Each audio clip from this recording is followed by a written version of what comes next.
जिसकी जितनी जनसंख्या भारी उसकी उतनी हिस्सेदारी, तो इस बात को भी समझना उनको पड़ेगा और नेतृत्व देना होगा। आज तक जो नेतृत्व है आदिवासियों को भाजपा ने आज तक के तो नहीं दिया है। ये उपेक्षित आदिवासी समाज समझता है कि भाजपा नेतृत्व देने में हम लोग आदिवासियों को उपेक्षित करता है। और भारतीय जनता पार्टी में संगठन का बड़ा अहम योगदान होता है, चाहे वो शीर्ष से लेकर सत्ता तक पहुंचाने वाली बात हो, इसमें संगठन का बड़ा अहम योगदान होता है। अभी संगठन पर्व चल रहा है भारतीय जनता पार्टी का, और इस संगठन पर्व के तहत अभी मंडल अध्यक्षों का चुनाव प्रक्रिया भी संपन्न हुआ है। लेकिन हैरानी की बात है कि जो संगठन है भारतीय जनता पार्टी के और मंडल है, उसमें कहीं ना कहीं आदिवासी समाज की उपेक्षा होती नज़र आ रही है। बालाघाट चूँकि आदिवासी बाहुल्य इलाका है और ज़िला है, इस ज़िले में कहीं ना कहीं आदिवासी उंगली में गिनने लायक ही संगठन में शामिल दिखाई दे रहे हैं। इस बात का मलाल कहीं ना कहीं आदिवासी समाज में भी है, और इसी बात को लेकर हमारी आज ये खबर है कि किस तरह से आदिवासियों को साइडलाइन करके कहीं ना कहीं उनकी उपेक्षा की जा रही है। इस बात की चर्चा जोरों पर है। एक बार फिर संगठन के चुनाव होने हैं और जिला अध्यक्ष के पद के लिए जो चर्चा है वो जोरों पर है। ऐसे में अब देखने वाली बात होगी कि जो जिला अध्यक्ष का पद है उस पर आदिवासी समाज के का चेहरा सामने आता है या नहीं आता है। जी हाँ, इन दिनों भारतीय जनता पार्टी के संगठन पर्व के चलते भाजपा के मंडल अध्यक्षों की घोषणा होने के बाद जिले में संगठनों के शीर्ष दावेदारों को लेकर जबरदस्त चर्चा बनी हुई है। बात करें अगला भाजपा का जिला अध्यक्ष कौन होगा, इसको लेकर अटकलें तेज हो गई हैं और दावेदारों में वर्तमान जिला अध्यक्ष रामकिशोर कावरे, आनंद कोचर, मीडिया प्रभारी अभय कोचर और बैहर के पूर्व विधायक भगत नेताम के नाम की दावेदारी बताई जा रही है, जिसमें भगत नेताम पहली बार आदिवासी चेहरे के रूप में सामने आए हैं। वैसे तो और भी आदिवासी चेहरे हैं भारतीय जनता पार्टी में, लेकिन अभी तक जो भाजपा जिला अध्यक्ष रहे हैं उनकी फहरिस्त की बात करें तो एक बात हैरान करने वाली है कि आदिवासी बाहुल्य बालाघाट जिले में कई जिलाध्यक्ष बने हैं, लेकिन आदिवासी समाज से बालाघाट में भाजपा जिलाध्यक्ष नहीं बनाया जाना कहीं ना कहीं आदिवासी समाज का मनोबल कम करने वाला माना जा रहा है। इस बारे में आदिवासी संगठन के पदाधिकारी भी मानते हैं कि चुनाव से पूर्व मध्य प्रदेश और खासकर जबलपुर संभाग में आदिवासी वर्ग को साधने के लिए भाजपा और कांग्रेस के द्वारा बड़ी जोर आजमाइश देखी जाती है। ऐसे में बात करें भारतीय जनता पार्टी की तो यहाँ बालाघाट में भाजपा संगठन के शीर्ष नेतृत्व में कहीं ना कहीं आदिवासियों को नेतृत्व नहीं दिया गया है, जो कौतूहल का विषय भी बनता जा रहा है। जिसमें सबसे बड़ा सवाल यह है कि भाजपा जिलाध्यक्ष पद के लिए अभी तक हाशिए में रहे आदिवासी समाज में योग्य चेहरे को जिलाध्यक्ष बनाए जाने की अपेक्षा जोर पकड़ते जा रही है, जो कि आदिवासी ही नहीं बल्कि अन्य समाज के लिए भी चर्चा का विषय है। वहीं आदिवासी समाज सेवियों के अनुसार बात करें कांग्रेस पार्टी की तो वर्तमान में बैहर विधायक संजय उइके को कांग्रेस जिला अध्यक्ष बनाया गया है। इसका प्रतिसाद बालाघाट जिले में 4 कांग्रेस विधायक की जीत के रूप में भी देखने को मिला है और भाजपा को नुकसान होता हुआ। ऐसे में भाजपा को जिलाध्यक्ष पद के लिए आदिवासी चेहरे को भुनाना और भी बेहद जरूरी हो जाता है, नहीं तो बालाघाट जिले में आदिवासी समाज में नाराजगी देखी जा सकती है। इसका दूसरा कारण यह भी है कि हाल ही में बालाघाट जिले में जारी किए गए 36 मंडल अध्यक्षों की सूची में एकमात्र गढ़ी इलाके की सोनाली कुशराम को पहली बार मंडल अध्यक्ष बनाया गया है, जिसे आदिवासी बाहुल्य जिले के हिसाब से नाकाफी समझा जा रहा है। भाजपा जिलाध्यक्ष पद के लिए वर्तमान में ऐसे कई आदिवासी चेहरे हैं जो वर्षों से पार्टी की रीति नीति के साथ जुड़कर पार्टी को अपने क्षेत्र में मजबूत करने का काम किए हैं और छोटे बड़े चुनाव में बेहतर परिणाम लाने के साथ संगठन को बल भी दिए हैं। भाजपा में अपनी उम्र के कई वर्ष खपाने के बाद आदिवासियों को मंडल अध्यक्ष से लेकर जिलाध्यक्ष बनाए जाने पर एक बेहतर प्रयोग की शुरुआत हो सकती है, जो अभी तक देखने में नहीं आया है। हालांकि भाजपा जिलाध्यक्ष पद के लिए पार्टी आलाकमान का अपना एक अलग ही पैमाना होता है।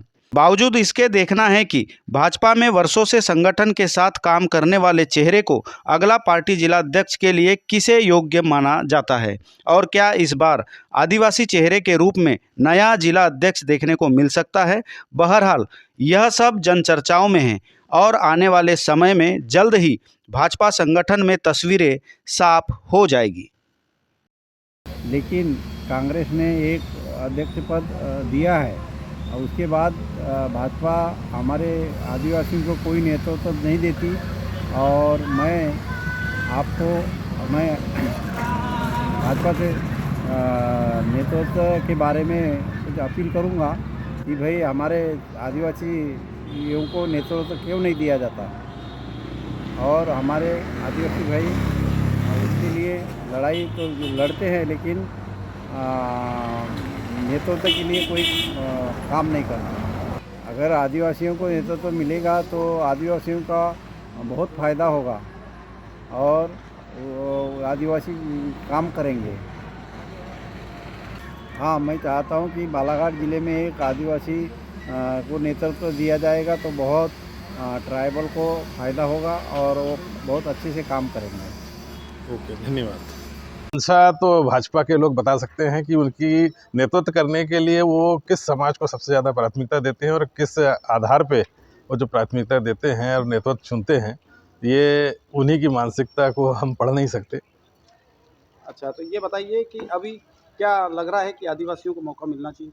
बिल्कुल मिलना चाहिए भाई। अब आदिवासियों में भी अपने कॉन्स्टिट्यूशनल राइट के अवेयरनेस आ चुकी है। बीजेपी में बहुत सारे हमारे कार्यकर्ता काम कर रहे हैं, उन्हें भी अनुभव है, लेकिन उन्हें एक प्लेटफॉर्म की ज़रूरत है। और सभी पार्टियां जो बोलती हैं आदिवासी हितैषी हैं, तो नेतृत्व में भी हितैषी होने का थोड़ा सा परिचय दें, ये हमारा कहना है।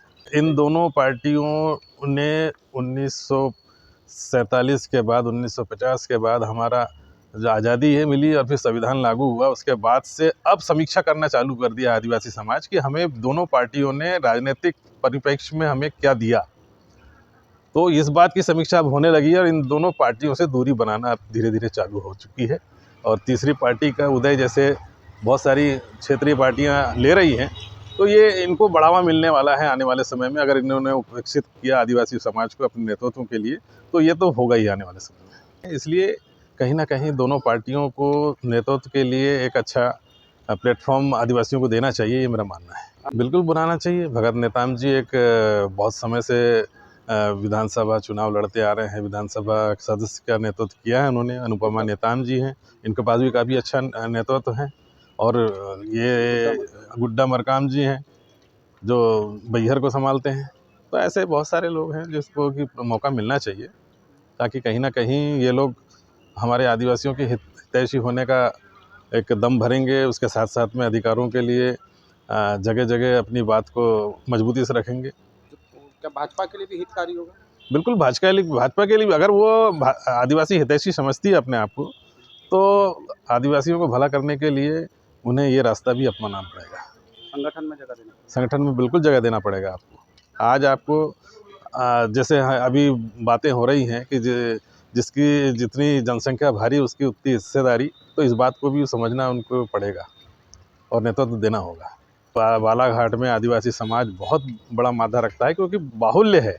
अब बाहुल्य होने के बाद में उनको अगर नकारा जाए, तो कहीं ना कहीं जब उनके अंदर अवेयरनेस आएगी तो इन दोनों पार्टियों से हटकर और उनको नुकसान पहुंचा के कहीं ना कहीं थर्ड विकल्प पे वो जाने पे मजबूर होंगे। देखिए, निराशा बिल्कुल निराशा होती है। हम जैसे जो इन सब चीज़ों पे विचार मंथन करते हैं, तो हमको ऐसा लगता है कि हमें ठगा सा महसूस करते हैं कि भाई हम इतना बाहुल्य होने के बाद भी हमारे जो आदिवासी बाहुल्य क्षेत्रों में मंडल अध्यक्ष हमारा बन नहीं पा रहा है। ये सोचने और चिंतनीय बात है। देखिए, भाजपा जो पार्टी है उन्हें मैंने हमेशा देखा हूँ कि वो सवर्णों को सबसे ज़्यादा प्राथमिकता देती है। और आदिवासियों की बात कहें तो आदिवासियों को केवल जब चुनाव आते हैं तो उन्हें बड़ी बड़ी बातें करके आदिवासी हितैषी होने की बात करते हैं, इनके विकास के संवर्धन की बात करते हैं। लेकिन जब नेतृत्व देने की जो बात आती है, तो उस समय ये सब चीज़ें भूल जाते हैं लोग। जैसे हमने अभी देखा है कि अभी मंडल अध्यक्षों की जो सूची जारी हुई है, उसमें एक सोनाली कुशराम को गढ़ी क्षेत्र से दिया गया है। जी, आज तक तो मैंने देखा नहीं, लेकिन आज पहली बार एक सोनाली कुशराम के नाम से गढ़ी क्षेत्र से आया है नाम।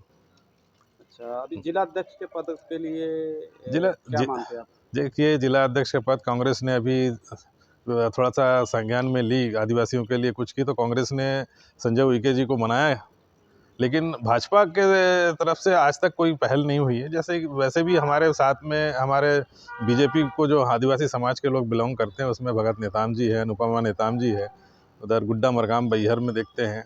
ऐसे बहुत सारे नाम हैं, लखन मेरावी जी हैं जो मनाजखंड के अध्यक्ष हैं सामाजिक संगठन के, आदिवासी विकास परिषद के। तो ऐसे बहुत से जो है, उन्हें जब एक मंच मिलना चाहिए, उन्हें नेतृत्व करने के लिए एक बार चांस देना चाहिए।